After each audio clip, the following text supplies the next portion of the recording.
आपल्या पोटच्या गोळ्याची भरपाई तर कोणच करू शकत नाही. ज्या परिस्थितीला ते सामोरे गेलेत आणि जी विकृती त्यांनी अनुभवलेली आहे, नीच प्रवृत्ती आहे ही, आणि ज्या अनुभवातून ते गेलेले आहेत ते ऐकून खरं तर संतापी झाला. त्या आईवडिलांसाठी म्हणजे कसं त्यांच्या मुलीनी नातवानी, ते तर बाळ 9 महिन्याचंच आहे, आणि ज्या परिस्थितीतून गेले हे म्हणजे फार वेदनादायी आहे. आम्ही त्यांच्या लेकीला, त्या भगिनीला आमच्या न्याय देण्याच्या दृष्टिकोनातून जे काही करता येईल, म्हणजे विभाग म्हणून असेल, सरकार म्हणून असेल, ते आम्ही पूर्णपणाने त्यांच्यासाठी करण्याचा प्रयत्न करणार. 2 दिवस झाले ही घटना घडून, 2 दिवस झाली घटना घडून माध्यमांनी रिपोर्टिंग सुरू केल्यानंतर आज आता पॉलिटिकल टुरिझम सुरू झाले, सगळे नेते यायला लागले. 2 दिवसांपासून पोलिसांनी पिंपरी चिंचवडच्या ज्या पद्धतीचं ॲग्रेशन कारवाईमध्ये दाखवायला हवं होतं ते दाखवलं नाही. अजित पवार मुख्यमंत्री हे सीपींना फोन करतात आणि त्याच्यानंतर टीम्स रवाना होतात, 3 टीम्स त्यांच्या शोधासाठी केल्या. 2 दिवसात जे आरोपी आहेत ते फरार झाले. 2 दिवस हे मूल पोलीस मिळवून देऊ शकले नाही. त्यांच्यासाठी इतकी मोठी टास्क होती का इथं कुठेतरी 10 किलोमीटरच्या पेरीफेरीत असलेलं बाळ घरी आणून देण्यासाठी? याच्यामध्ये पोलिसांच्या कामात इतका मोठा हलगर्जीपणा दिसतोय. सगळं आहे. आता आज 2 दिवसानंतर हे प्रकरण राज्यभर गाजल्यानंतर, जनत्व घुसळल्यानंतर तुम्ही सुद्धा, तुम्ही आलाच म्हणून असं नाही, पण मग राजकीय पुढारी इकडे सगळे यायला लागले. जेन्युइनली ज्या केसेस घडतात त्याच्या बाबतीमध्ये जी सेन्सिटिव्हिटी असायला हवी ते सेन्सिटायझेशन पोलिसांमध्ये दिसत नाहीये. एक तर सगळ्यात महत्वाचा मुद्दा व्यवस्था म्हणून आणि महिला बालविकास मंत्री म्हणून तुम्ही याच्यात काही करणार आहात का या अशा केसेसच्या बाबतीमध्ये सुद्धा, आणि याही केसेसमध्ये जे लॅप्सेस पोलिसांच्या कारवाई दिसते त्याच्या संदर्भात? एक तर याच्यामध्ये 1-2 गोष्टी आहेत की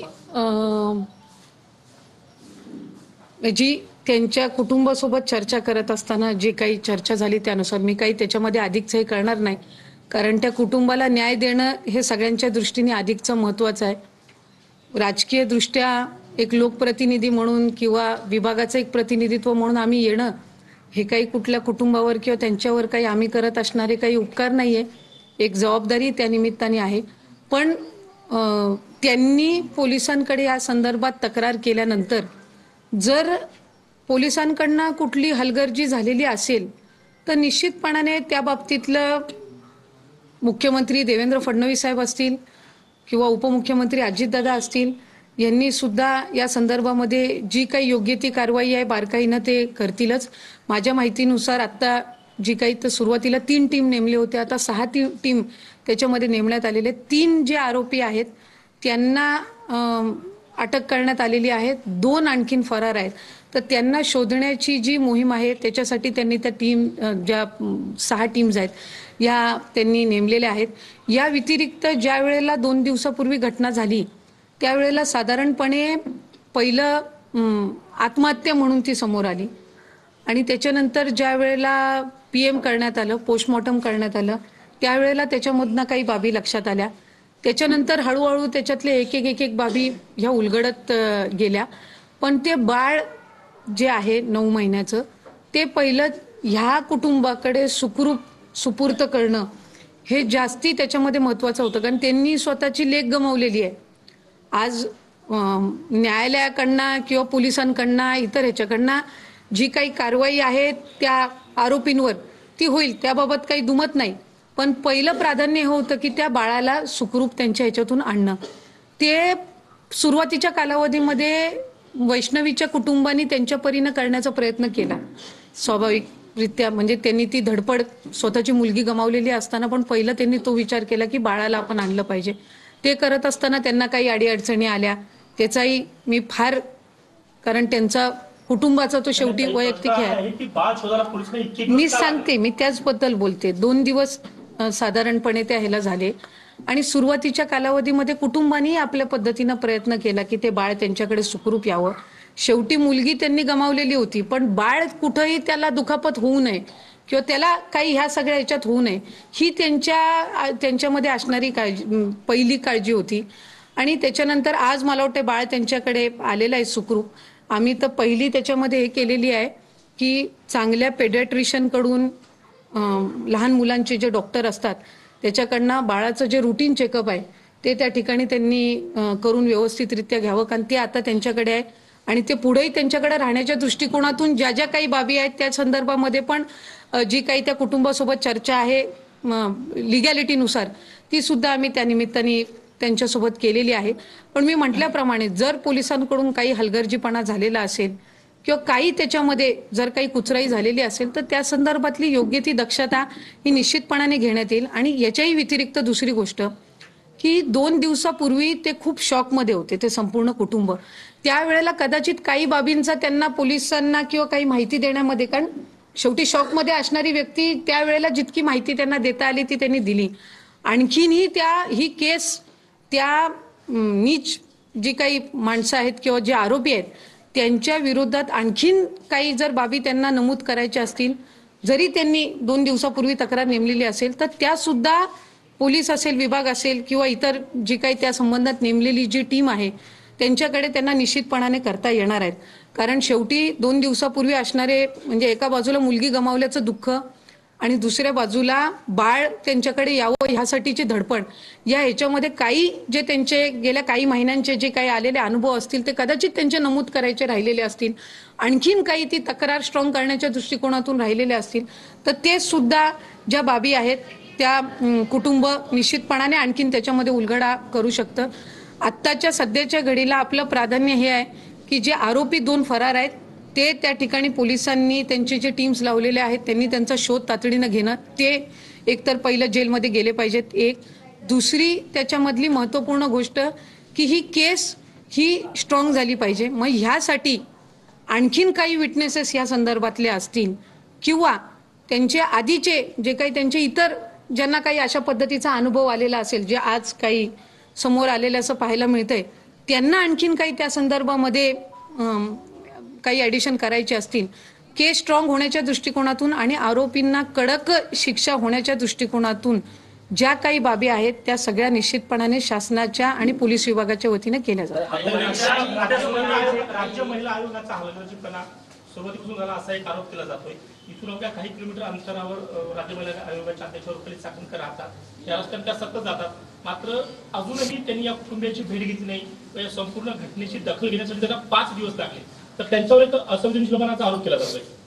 यालाच एक प्रश्न आहे की हगवण्याच्या मोठ्या सुनेने आरोप केला की मला मारहाण होती, त्यावेळेस मी महिला आयोगाकडे तक्रार केली होती, त्याच वेळेस तक्रारीची दखल घेतली असेल तर वैष्णवीचा जीव वाचला असता. जर त्यांच्या जी काय आपण म्हटलात त्या मोठ्या सुनेनी जर या संदर्भामध्ये आयोगाकडे तक्रार केली असेल आणि कुठल्या आयोगाच्या स्तरावरना जर त्याच्यावर दुर्लक्ष झालं असेल तर त्या संदर्भात सुद्धा योग्य ती कारवाई आहे ती निश्चितपणाने केली जाईल. कारण कदाचित जर त्यावेळेला 6 महिन्यापूर्वी दक्षता घेतली गेली असती तर एक जिनी तक्रार केलेली आहे तिलाही न्याय मिळाला असता. आणि तसं पाहायला गेलं तर साधारणपणे तिचेही अनुभव जे काही आहेत ते त्या संदर्भातले म्हणजे मोठी ज्या आज ज्यांनी त्या संदर्भामध्ये माध्यमांसोबत किंवा पुढे येऊन ज्यांनी त्या संदर्भामध्ये उल्लेख केलेला आहे आणि या कुटुंबाला म्हणजे वैष्णवीला पण आलेले अनुभव साधारणपणे समान आहेत. एवढंच आहे की त्यांनी तिच्या नवऱ्याची साथ असल्यामुळे ती तिथून बाहेर पडले आणि आज सुदैवाने ती सुखरूप आहे. पण तक्रार करून पण जर त्याच्यावर काही कारवाई झाली नसेल किंवा हलगर्जीपणा झालेला असेल तर निश्चितपणाने त्या संदर्भातली सुद्धा चौकशी ही केली जाईल, तातडीने केलेली जाईल आणि कुणी जो हलगर्जीपणा केलेला असेल तर त्याला सुद्धा त्यामध्ये नीलम गोरेंनी एक वक्तव्य केलं की महिला आयोगाची पदं भरली नाही त्यामुळे ही घटना घडलेली नाही. त्या सत्ताधारी पक्ष नाही, शेवटी अशा पद्धतीची घटना घडते, निषेधार्थच आहे, दुर्दैवीच आहे, याबाबत काही दुमत असण्याचं काही कारण नाही आहे. आज सत्तेवर कोणी असलो, आज नीलमताई उपसभापती म्हणून आहेत, त्यांचेही काही विशिष्ट अधिकार असतात, आयोगाचे काही असतात, मंत्रालयीन स्तरावर असतात किंवा शासनाचे गृह विभागाचे किंवा इतर यांचे सुद्धा काही असतात. तर त्या संदर्भामध्ये मला असं वाटतं की कुटुंब म्हणून आत्ता त्या कुटुंबाला न्याय मिळवून देणं हे अधिकाधिक जास्त गरजेचं आहे. आज मुख्यमंत्री राज्याचे असतील, त्यांनी या केसमध्ये म्हणजे ते मिनिट टू मिनिट अपडेट घेऊन आहेत, अजितदादा सुद्धा याच्यामध्ये अपडेट घेऊन आहेत आणि सगळे मिळून आज नीलमताई असतील काय, मी असेल काय, आणखीन कुणी असेल काय, आम्ही सगळे हे वैयक्तिक आदिती मंत्री म्हणून नीलमताई उपसभापती म्हणून का देवेंद्र फडणवीस साहेब मुख्यमंत्री म्हणून किंवा अजितदादा उपमुख्यमंत्री म्हणून नाही, तर आम्ही सगळे आमची एक नैतिक जबाबदारी आहे त्या कुटुंबाला न्याय देणं, ह्या दृष्टिकोनातून पुढच्या कालावधीमध्ये आम्हाला सगळ्यांना पावलं उचलणं हे गरजेचं आहे. आज त्या कुटुंबाला कोण चुकलंय, कुणी काय केलंय याच्यापेक्षा आज त्यांनी लेक गमावलेली आहे आणि तिला न्याय देणं आणि त्या बाळाला सुखरूप ठेवणं, ह्या दोन गोष्टींचं त्यांचं प्राधान्य आहे. आणि आम्हाला सुद्धा त्या कुटुंबाला आणि त्या गमावलेली जी आमची भगिनी आहे तिला न्याय मिळवून देणं ही आमची जबाबदारी. केंद्रीय विभागाकडे जी माहिती उपलब्ध आहे त्यानुसार 2017 ते 2021 मध्ये जवळपास महाराष्ट्रामध्ये 938 हुंडाबळी केलेले आहेत. या कायद्यामध्ये कठोर शिक्षेची तरतूद व्हावी असं म्हणून त्या काळामध्ये काय पावलं उचलली जातील आणि ही आकडेवारी खूप मोठी आहे. वैष्णवी म्हणता येईल दुर्दैवी मृत्यू झाला, पण एकूणच किती गांभीर्याने सरकार या सगळ्या प्रकरणाकडे बघते आणि काय. निश्चितच ज्या वेळेला शक्ती कायदा तयार करण्यात आला त्यावेळेला त्यामध्ये विविध गोष्टींची किंवा या सगळ्या बाबींचा त्याच्यामध्ये समावेश केला गेला.